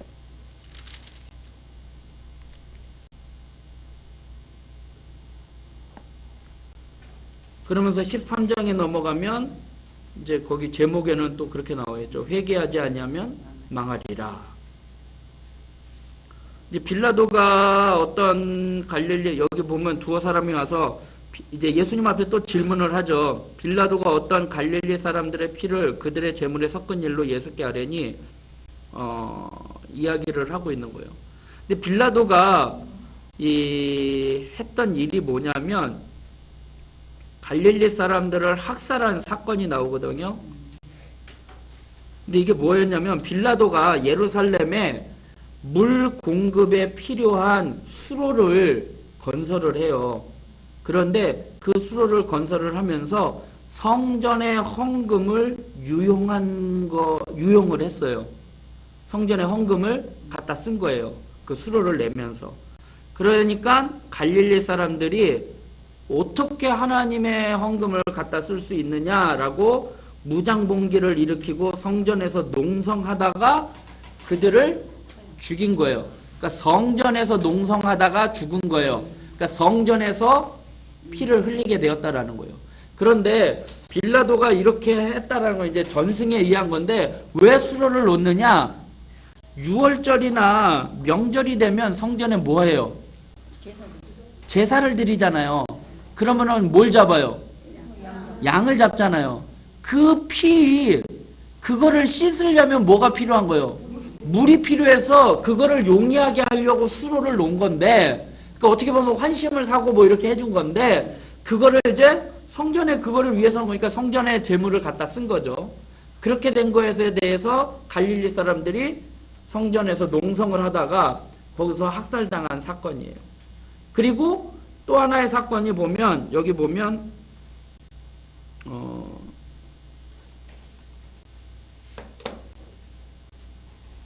4절에 보면 또 실로암에서 망대가 무너져 치여 죽은 18사람이 예루살렘에 거한 다른 모든 사람보다 죄가 더 있는 줄 아느냐. 이거는 뭐냐면 빌라도가 수로를 지키기 위해서 실로암 거기 실로암은 저기 호수잖아요. 이렇게 냇가잖아요. 물이 있는 데잖아요. 거기에 수로를 지키기 위해서 세워놓았던 실로암 망대를 세워놨는데 그게 무너져서 18명이 죽은 사건이에요. 그거를 이야기를 하는 거예요. 빌라도가 세웠다는. 네, 빌라도가 세운 거죠. 그러면서 예수님이 여기서 이야기한 건 뭐냐면 회개에 대해서 이야기를 하는 거예요. 사람들은 이야기를 하기를 죄가 있으니까 죽었다라고 이야기하는 거예요. 뭔가 이렇게 인과응보식으로 죄가 있으니까 그 죄의 대가로 죽었지 않았느냐라고 이야기를 하는 건데 예수님은 그것에 대해서 이야기를 하기보담도 회개하는 것에 대해서 하나님 앞에 회개하지 못하는 것 그것에 대해서 그러면 망하게 된다라는 거예요. 그러면서 이제 무화과 나무를 이야기를 하는데 열매 맺지 못한 무화과 나무예요. 근데 주인이 포도원에 이렇게 딱 무화과 나무가 심은 걸 봤는데 열매를 구하려고 했는데 얻지 못했다라는 거예요. 포도원지기에게 이르러서 3년을 와서 무화과 나무에 열매를 구했는데 얻지 못했대요. 근데 당시에 무화과가 보면 심어놓고 바로 열매를 맺지 못한대요. 한 3년이 지나야 열매를 맺는데요. 그러니까 심어놓고 3년이 지나서 열매를 맺은가 봤는데 열매 맺지 않았어요. 그러면서 몇 년을 기다렸대요? 3년을 기다렸다는 거예요. 그러면 지금 6년이 지난 거죠. 6년이 지났는데 포도원지기가 뭐라고 해요? 찍어버리라 라고 얘기하니까 주인이요 금년에도 그대로 두소서 내가 두릅하고 거름을 주려니 그렇지 않으면 그때 찍어버리소서 라고 이야기해요. 그래서 금년에 한 번만 더 놔두라 그러면 몇 년이 되는 거예요? 7년이 되는 거예요. 그러니까 7이라는 숫자는 뭐 짜맞추기일 수도 있지만 7년이라는 숫자는 완전 숫자라는 거예요. 그럼에도 불구하고 열매를 맺지 못했다라는 거죠. 여기서 포도원 지기는요 하나님을 상징을 하는 거고 무화과 나무는 이스라엘 백성들을 이야기를 하는 거예요. 열매를 맺지 못하는 이스라엘 백성들. 그런데 하나님의 기대에 어긋나게 열매를 맺지 못했다라는 거예요. 즉 회개하지 않았다라는 거예요. 지금 여기서 지금 계속 회개에 대해서 이야기를 하는 거예요. 그래서 찍어버리려고 했는데 그때에 포도원 지기가 이야기하죠. 과수원 지기가 1년만 놔둬달라. 그 과수원 지기가 누구예요? 예수님이에요. 그런데 예수님의 만류에 의해 주인은 무화과 나무가 열매를 맺을 수 있는 기회를 한 번 더 주게 되었다라는 거예요. 그거를 비유로 이야기를 하는 거예요. 회개해야지 된다라는 거예요. 기회가 있다라는 거예요. 기회를 또 줬다라는 거예요.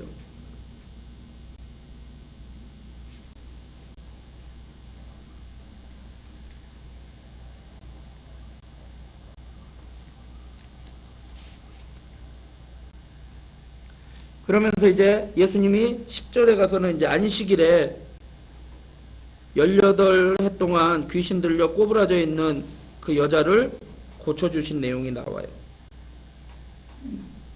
그런데 그때가 언제였냐? 안식일에 고쳐졌다라는 거예요. 네. 그러니까 이 모든 것들이 이렇게 계략이에요. 어떻게 보면. 꼭 고칠 때마다 안식일 걸리는. 그러면서 이제 하나님의 나라는 어떠한 거냐? 겨자씨 같고 누룩과 같다라고 이야기를 해요. 겨자씨는 작은데 그 나무가 커서 새들이 깃들이고 누룩은 별 볼 일 없는 건데 그것이 밀가루 속에 들어가서 전부 부풀게 한다라고 이야기를 하는 거죠. 그러니까 겨자씨하고 누룩은 하나님의 나라를 상징을 하는 거예요. 비록 적은 것인데 크게 된다라는 거죠. 그래서 겨자씨는 새들이 깃들인다 해서 외적인 성장을 이야기를 하는 거고 누룩은 내적인 성장, 부풀게 한다라는 거죠. 그런데 이게 부풀게 되는 게 겨자씨를 심어 놓는 거하고 누룩을 갖다 여기 보면 19절에 보면 마치 사람이 자기 채소밭에 갖다 심은 겨자씨 한 알, 그 다음에 21절에 보면 마치 여자가 가루 서말 속에 갖다 넣어 전부 부풀게 한 누룩, 갖다 넣었다라는 거예요. 누군가가 갖다 넣었다라는 거죠. 그게 누구냐라는 거예요. 예수님이라는 거죠. 우리 스스로의 노력으로는 할 수 없는 일이에요. 오직 구원은 하나님의 나라가 이렇게 확장된다라는 거예요. 그런데 그렇게 할 수 있는 분은 갖다 넣었다라는 거예요. 누가 갖다 넣었냐 이거예요. 예수님이라는 거죠. 그래서 예수님을 통해서 얻을 수 있음을 이야기를 하는 거죠.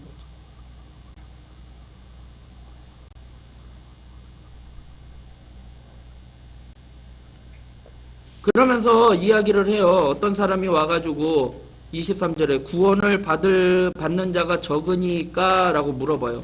어떻게 하면 구원을 얻을 수 있습니까? 라고 이야기를 하는 거예요. 그러니까 예수님이 뭐라고 얘기해요? 24절에 좁은 문으로 들어가기를 힘쓰라. 세상의 유혹을 뿌리치고 회개와 성결의 삶을 살아야지 된다라는 거예요.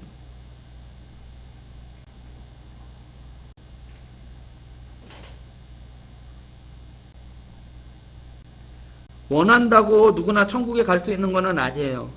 천국은 얼마든지 수용할 수 있을 만큼 크고 넓어요. 그러나 그리로 들어가는 문은 좁다라는 거죠.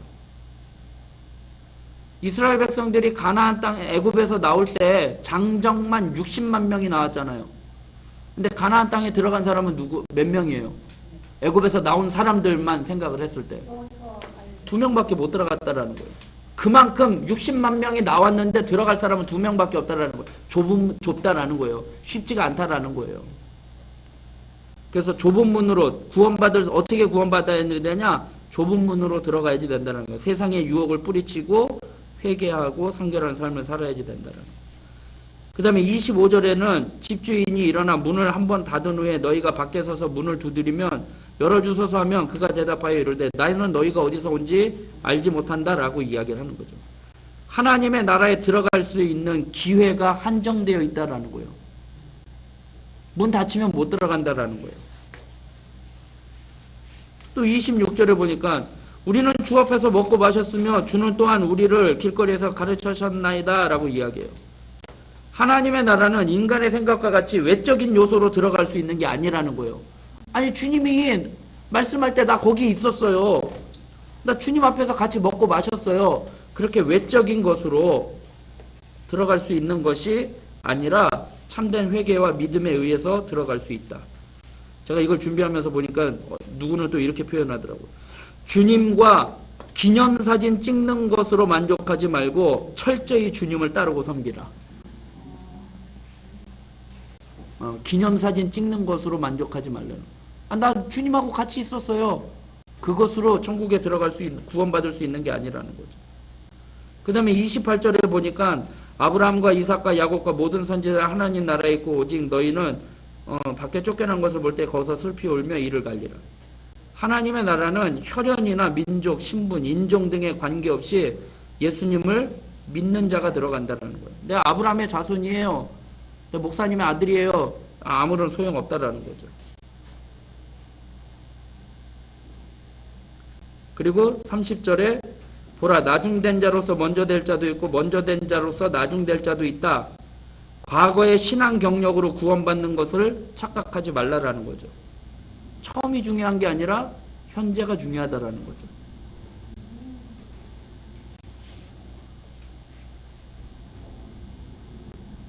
그래서 13장은 지금 재림, 천국에 대한 이야기를 하고 있어요. 그 다음에 14장에 가면은 또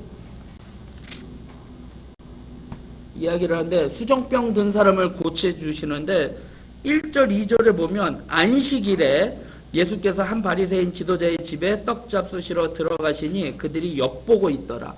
지금 이제 예수님을 초청을 한 거죠. 특별한 목적하에 치밀하게 계산되고 준비된 자리예요. 근데 예수님은 그 상황을 모르셨을까요? 아셨는데 왜 갔냐라는 거예요. 그 사람에게 복음이 필요하기 때문에.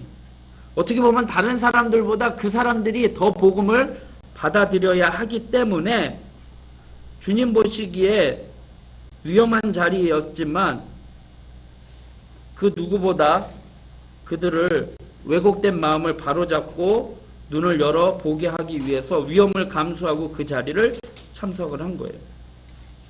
그런데 거기에 수종병 든 사람이 있었대요. 수종병 든 사람, 수종병은 이제 거기에 뭐 설명해 보니까 복부에 물이 차서 심장, 신장, 간장 등을 압박하고 몸이 붓는 병, 수종, 이제 물, 그런 거죠. 복수 차는 거죠. 그러면서 예수님이 물어봐요. 안식일에 병 고쳐주는 것이 옳으냐라고 이야기를 하니까 말 못하죠. 4절에 그들이 잠잠하니. 그러면서 예수님이 뭐예요? 너희 중에 누가 그 아들이나 소가 우물에 빠졌으면 안식일이라도 곧 끌어내지 않겠느냐라고 이야기해요. 안식일에 율법에 대해서 바리새인들이 자기네들이 조항을 만들어 놨는데 그 조항에는 짐승이나 이런 것이 빠지면 건져낼 수 있어요. 그러는 그것은 안식일을 범한 것이 아니다라고 자기네들이 조항을 만들어 놓은 거예요. 그러니까 안식일에 병 고치는 거나 구덩이에 빠진 것을 끌어내는 것이나 다를 게 없다라는 거죠. 예수님은 자신의 자녀와 가축은 사랑하는데 병자에 대해서는 사랑하는 마음보다는 율법에 의해서 부정한 자, 죄인으로 취급하고 무관심하고 정죄하고 있다라는 거죠. 그걸 책망을 하고 있는 거죠.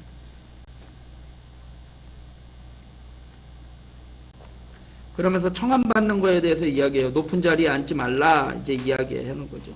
높은 자리에 앉았는데 어떻게 해요? 주인이 더 높은 사람 오니까 저쪽으로 내려가세요 이렇게 하는 것보다 처음부터 낮은 자리에 가서 앉아 있다가 왜 거기 있습니까? 일로 올라오세요 라고 이야기를 하는 게 더 낫다라는 거죠.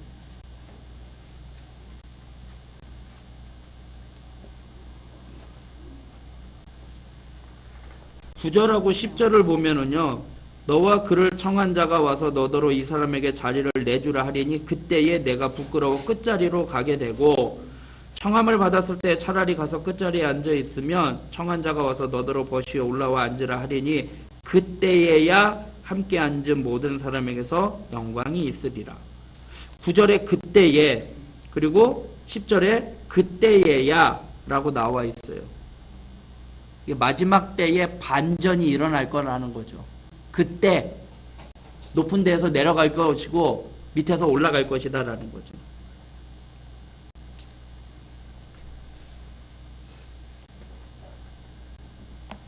그러면서 이제 혼인잔치를 이야기를 해요. 15절에 보면, 16절에 보면 어떤 사람이 큰 잔치를 베풀고 많은 사람을 청하였다. 여기서 큰 잔치는 천국잔치예요. 지금 예수님의 복음을 계속 전하는 거잖아요. 그런데 잔치할 시각에 그 청하였던 자들에게 종을 보내서 오라고 했더니 뭐래요? 18절 보니까 다 일치하게 사양했대요. 나는 밭을 샀는데 가봐야지 되고, 나는 소를 샀는데 시험해 봐야지 되고, 나는 장가 들었는데 가지 못하겠다라고 이야기를 해요. 그러니까 종들이 와가지고 이야기를 해요. 그랬더니 집주인이 뭐예요? 종에게 이르되 빨리 시내 거리와 골목으로 가서 가난한 자들, 몸이 불편한 자들, 맹인들, 저는 자들을 데리고 오래요. 그런데 자리가 아직도 비어 있어요. 그러니까 종에게 뭐라고 해요? 산울터리에 가서 사람을 강권하여 데려다가 내 집을 채우라. 이 비유가 뭐냐면 아까 큰 잔치라고 했죠. 천국잔치예요. 예수님이 초대장을 보냈던 사람들이 오지 않았어요. 그 사람은 누구냐? 유대인들이에요. 예수님을 믿지 않았죠. 배격했죠. 그래서 종들을 통해서 길거리에 가서 가난한 자, 몸이 불편한 자, 맹인들, 저는 자들을 데리고 오라. 이거는 유대인들 가운데에 소외된 자들, 유대인들이 생각할 때에 하찮은 사람들이에요. 그런데 그 사람들이 왔는데도 다 안 채워지니까 어떻게 해요? 산울타리로 가서 강권하여 데려다가 하라. 이 사람들은 누구예요? 이방인들을 이야기를 하는 거죠. 그 기회가 유대인들에게 계속 주어지는데 이 사람들이 받아들이지 않아요. 그런데 또 여기서 또 우리가 또 생각해 볼 수 있는 재미난 건 뭐냐면 17절에 보면 잔치할 시각에 그 청하였던 자들에게 누굴 보내요? 종을 보내죠.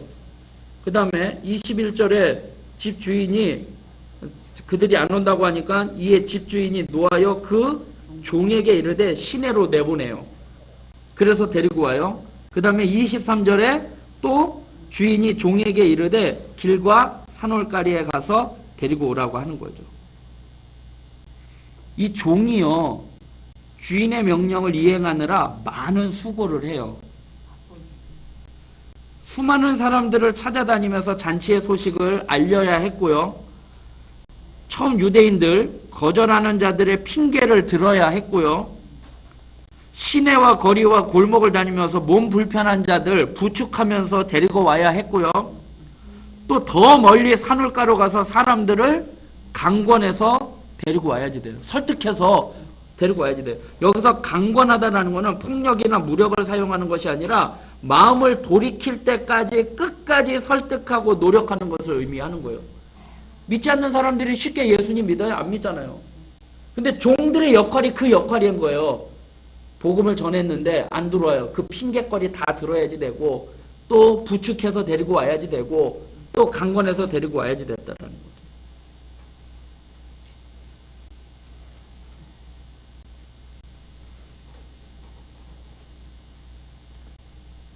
그러면서 그 이후에는 예수님께서 제자들이 될 수 있는 방법, 제자가 되려는 자의 자세에 대해서 이야기를 하고 있어요.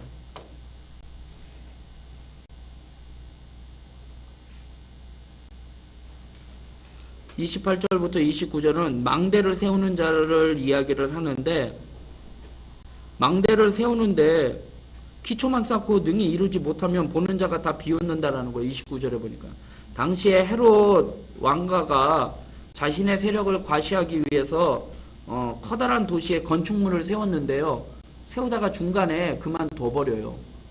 그러니까 과시하기 위해서 세우다가 철저한 준비와 계획이 없이 세우다가 그냥 내버려 두게 돼서 비웃게 된다라는 거죠. 마찬가지로 제자가 되려면 철저한 준비와 계획을 갖춰야지 된다라는 거죠. 그 다음에 31절부터는 이제 임금이 전쟁을 이야기를 하는 거예요. 근데 이것도 어떤 전쟁이냐면, 헤롯이 자기의 그 동생 아내 헤로디아하고 결혼하려고 했다고 했잖아요. 그러다 보니까 자기의 전 부인을 하고 뭐해요? 이혼을 해야지 되니까 그 부인이 아라비아 왕의 딸이었던 거예요. 그래서 그 아라비아 나라하고 전쟁을 일으키게 된 거예요. 그런데 패한 거죠. 그러니까 눈앞에 전쟁을 눈앞에 두면서 사전에 치밀하게 준비하지 못하고 그런 일로 인해서 망하게 된 것처럼, 제자가 되려면 영적인 전쟁에 참여하는 자도 철저한 준비가 필요하다라는 것을 이야기를 하는 거예요. 그 다음에 33절부터는 맛을 잃은 소금에 대해서 이야기를 하는데, 짠맛을 내지 못하는 소금이 쓸데없어서 밟히는 것처럼 하나님 앞에 소금으로서 맛을 내는 헌신과 희생이 필요하다라는 거죠. 전에 한번 말씀드렸죠. 소금이 맛을 잃을 수 있는 이유가 불순물이 생겨서. 그래서 그 당시 이스라엘은 저기 어디야, 바닷가에서만 소금을 얻는 게 아니라 산에서 이렇게 거기에서도 염분이 있는데 그러한 이렇게 이물질하고 섞이다 보니까 맛을 잃어버리게 됐다라는 것을 이야기를 한 적이 있습니다. 그 다음에 15장까지만 할 건데, 15장은 우리가 잘 아는 그 잃은 양 찾는 비유, 그거를 나오죠. 잃은 양, 잃은 드라크마, 그 다음에 잃어버린 아들을 찾는 내용이 나와요.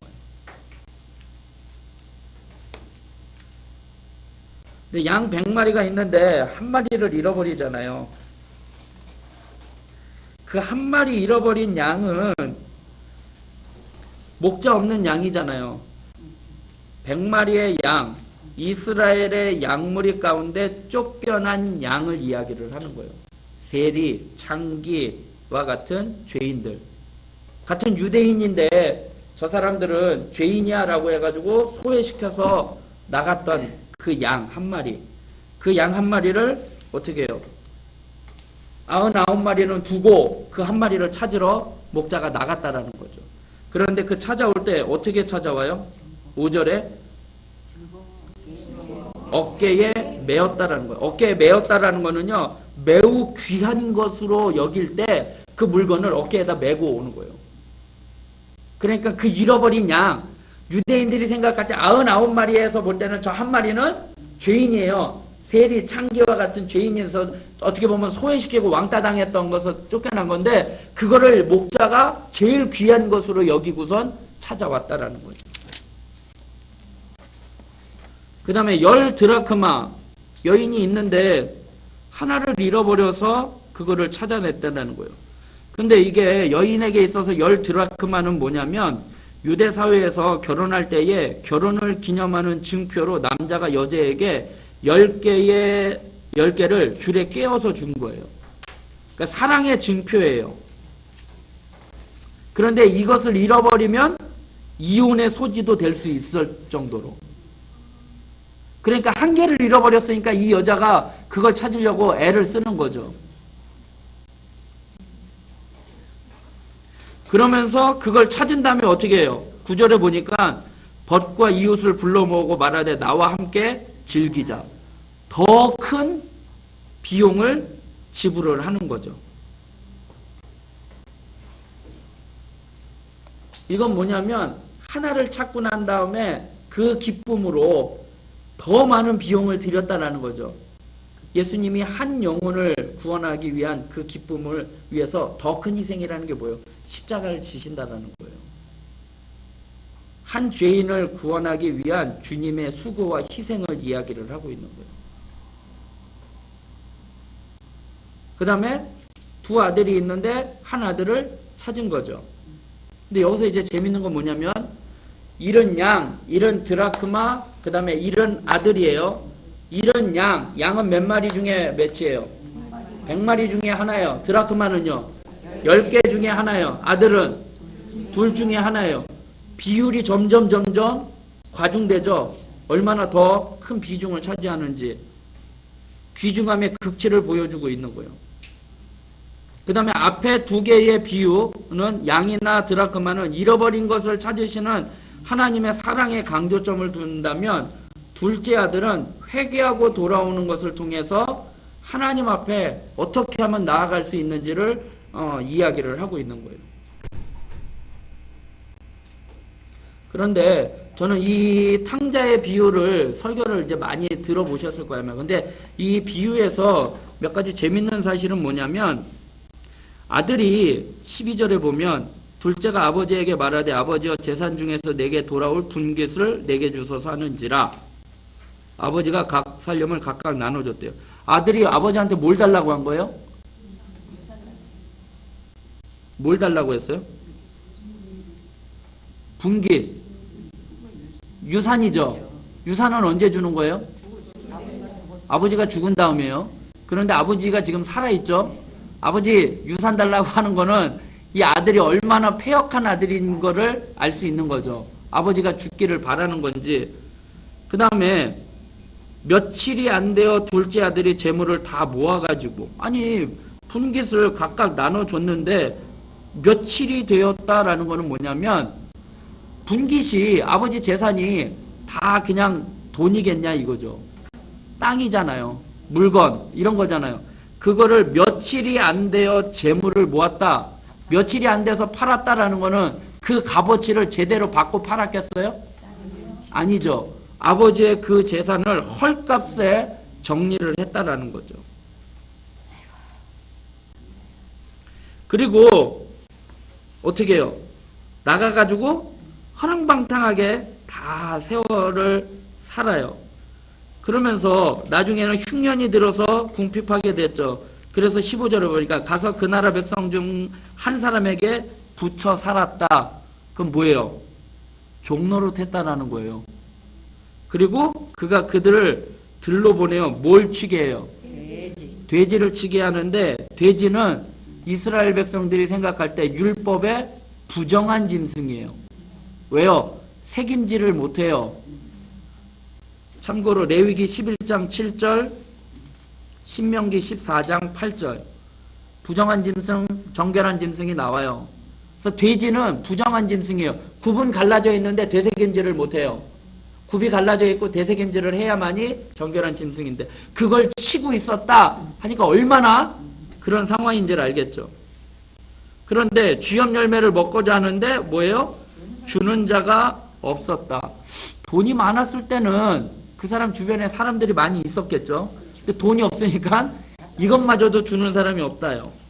그런데 스스로 돌이켜서 이제 어떻게 해요? 스스로 돌이켰다. 회개하는 거예요. 아버지 집에는 양식이 풍족하니 나는 여기서 줄여 죽는구나 하고 아버지께로 가려고 해요. 그러면서 19절의 말씀을 보면 지금부터는 아버지의 아들이라 일컬음을 감당하지 못하겠나이다. 나를 품꾼의 하나로 보소서 하리라 하고 이제 아버지한테 가서 이렇게 얘기할 거를 생각을 하는 거잖아요. 그런데 아버지한테 가서 뭐라고 이야기하느냐? 21절에 보세요. 아들이 이르되 아버지 내가 하늘과 아버지께 죄를 지었사오니 지금부터는 아버지의 아들이라 일컬음을 감당하지 못하겠나이다 하나 18절하고 뭔 차이가 있어요?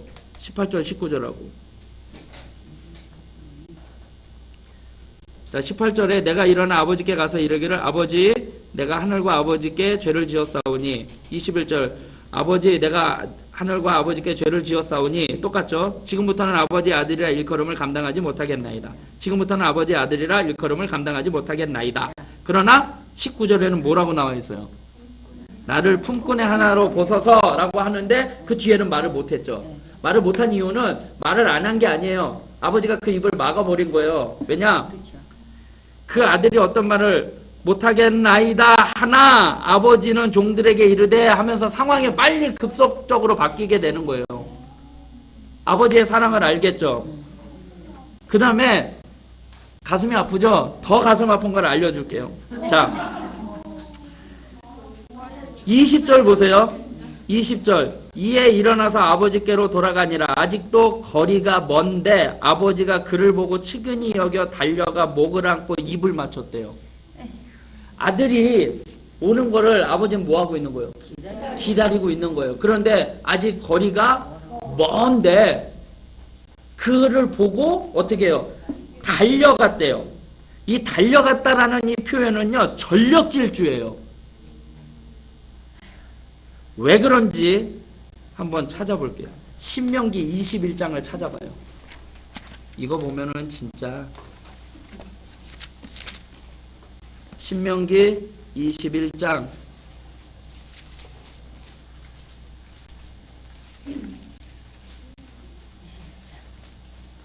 18절부터 찾으셨어요? 자 보세요. 사람에게 완악하고 패역한 아들이 있어 그의 아버지의 말이나 그의 어머니의 말을 순종하지 아니하고 부모가 징계하여도 순종하지 아니하거든 그의 부모가 그를 끌고 성문에 이르러 그 성읍 장로들에게 나아가서 그 성읍 장로들에게 말하기를 우리의 이 자식은 완악하고 패역하여 우리의 말을 듣지 아니하고 방탕하여 술에 잠긴 자라 하면 그 성읍의 모든 사람들이 그를 어떻게 한대요? 돌로 쳐 죽일지니 이 같은 내 성의 악을 제하라. 그리하면 온 이스라엘 듣고 두려워하니라. 자, 둘째 아들이 나갔어요. 동네 사람들 알아요, 몰라요? 알아요. 그 아들이 돌아와요. 그러면 그 아들은 무슨 아들이에요? 패역한 아들이에요. 어떻게 돼요? 돌에 맞아 죽어요. 그렇기 때문에 아버지는 아들이 언제 돌아올지를 모르기 때문에 항상 기다리고 있고 저기서 나타날 때 동네 사람들이 보기 전에 먼저 달려가서 그의 아들을 입맞추고 그 다음에 봐요. 20절에 다시 보죠. 누가복음 15장 달려가 목을 앓고 입을 맞추니 아들이 이르되 아버지여 뭐 이렇게 했어요. 그러니까 아버지가 22절에 종들에게 이르되 제일 좋은 옷을 내어다가 입히고 손에 가락지를 끼우고 발에 신을 신기라. 뭐 한 거예요?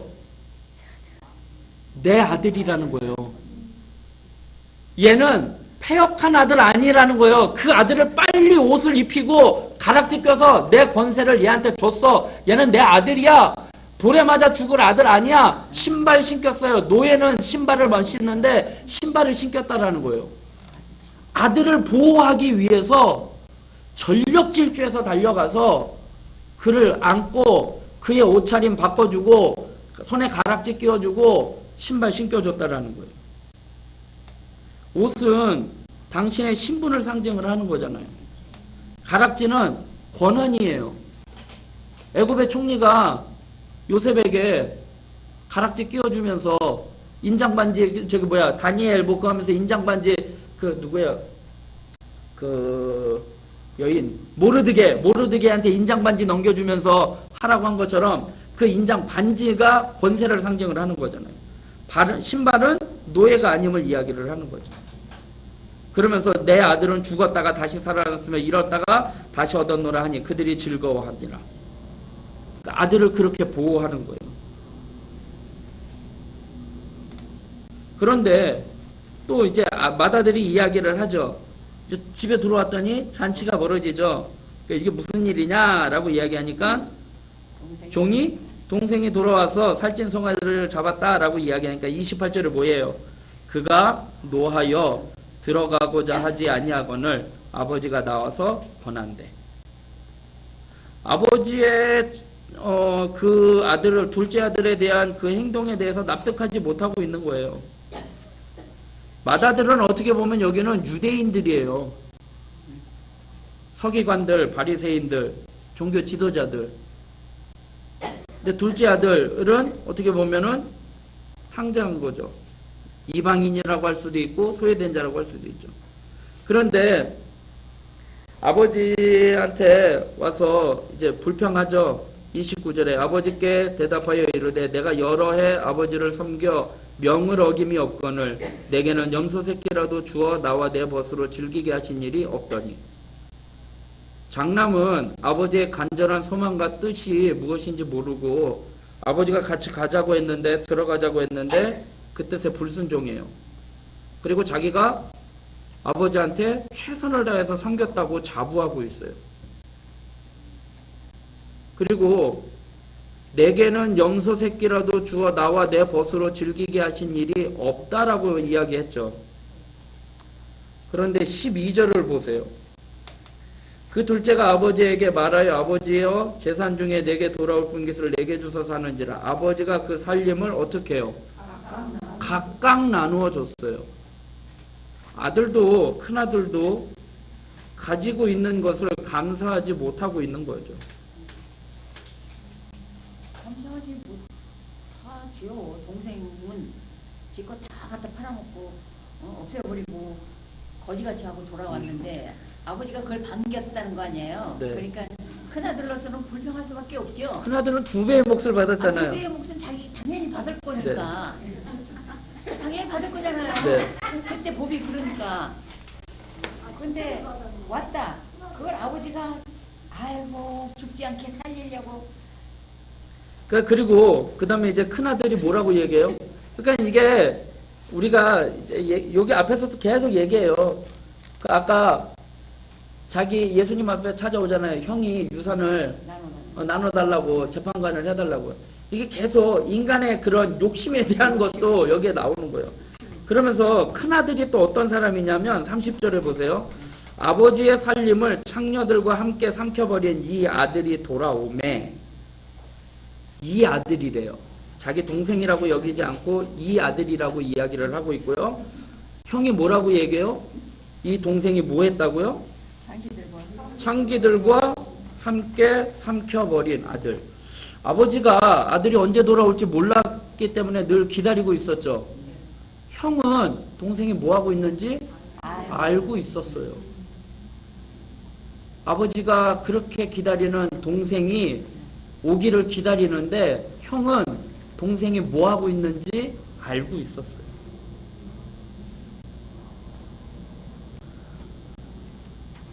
그러면서 이제 마지막 32절에 이 내 동생은 죽었다가 살아났으며 내가 잃었다가 얻었기로 우리가 즐거워하고 기뻐하는 것이 마땅하다 하니라. 특권을 죄인들에게 베푸는 것이 마땅하다라는 의미예요. 어떻게 보면 아버지도 그렇고 아들도 그렇고 둘째 아들도 그 재산은 자기 게 아니에요. 아버지가 살아있으니까 아직 아버지가 살아있잖아요. 그럼 그 모든 건 누구 거예요? 아버지 거예요. 근데 지금 이 첫째 아들도 그렇고 둘째 아들도 그렇고 그렇게 이야기를 하고 있는 거죠. 줬잖아. 내 거지. 나눠줬잖아요. 내 거잖아요. 그래서 그냥 넘어가겠습니다. 자, 둘째 아들의 회개하는 내용을 좀 보면은요, 17절에 보면 자신의 참된 처지를 깨달아요. 그렇죠. 그죠? 네. 16절이네요. 자기를 주는 자가 없는지라. 그리고 17절에 스스로 돌이켜요. 그 다음에 의지를 동반한 회개를 해요. 18절에 내가 일어나 아버지께로 가서, 20절에 내가 일어나서 아버지께로 돌아가리라. 의지를 동반한 회개를 해요. 그 다음에 자신의 죄를 자복해요. 18절에 내가 하늘과 아버지께 죄를 지었사오니, 21절에 또 하늘과 아버지께 죄를 지었사오니. 그 다음에 겸손한 마음 자세를 가져요. 나를 품꾼의 하나로 보소서. 19절. 그러니까 아버지의 처신에 내가 그냥 그대로 따르겠다라는 거죠. 아버지의 은혜만을 바라는 거죠. 이게 상황을 모면하려고 회개하는 것이 아니라 하나님을 높이고 자신을 낮추는 것이 회개임을 보여주는 거죠. 겸손한 자세. 그 다음에 아버지의 집에서 일하기로 결심을 하죠. 나를 품꾼의 하나로 보소서. 이거는 새 사람이 되어서 충성하겠다라는 의미예요. 회개하고 나서 내가 충성하겠다.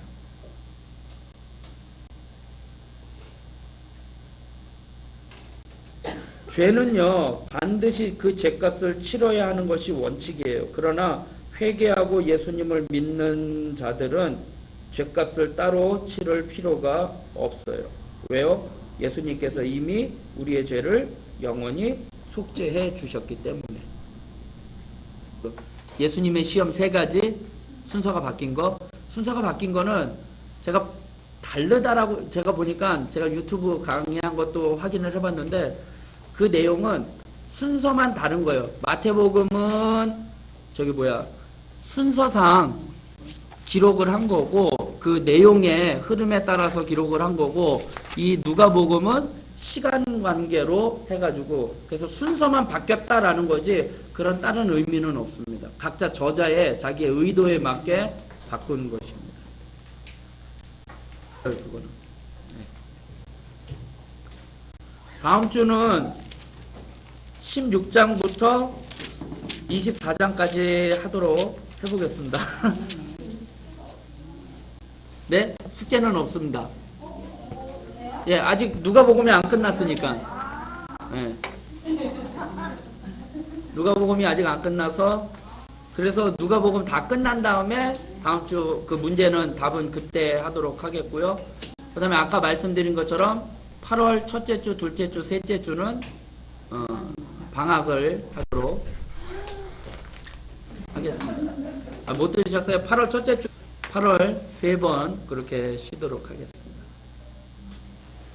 다른 거 없으면 기도하고 마치겠습니다. 사랑과 은혜가 풍성하신 하나님, 오늘도 말씀을 통하여 여러 가지 깨달은 진리를 하나님 저희들 마음판에 새겨 그 말씀대로 살아갈 수 있도록 인도하여 주시옵소서. 하나님, 기회가 있을 때 그 기회를 놓치는 자 되지 않게 하여 주시고, 또 하나님께서 이스라엘 백성들에게 특권을 주셨는데 그 특권에 따른 책임을 감당하지 못하여 책망받은 것처럼 하나님께서 우리에게 주신 사명 또 특권, 그것을 잘 감당할 수 있는 저희들 되게 하여 주시옵소서.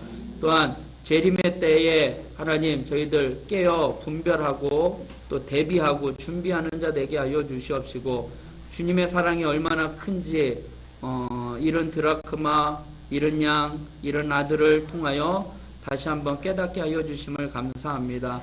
그 사랑에 감사하며 또 그 사랑에 보답하며 믿음으로 살아갈 수 있는 저희들 되게 하여 주시옵소서. 한 주간 하나님 많은 비가 예상되고 있는데 저희들 가정 지켜주시고 또 교회도 지켜주시고 인도하여 주시옵소서. 모든 것 주님께 맡겨드리며 예수님의 이름으로 기도드리옵나이다. 아멘. 수고하셨습니다.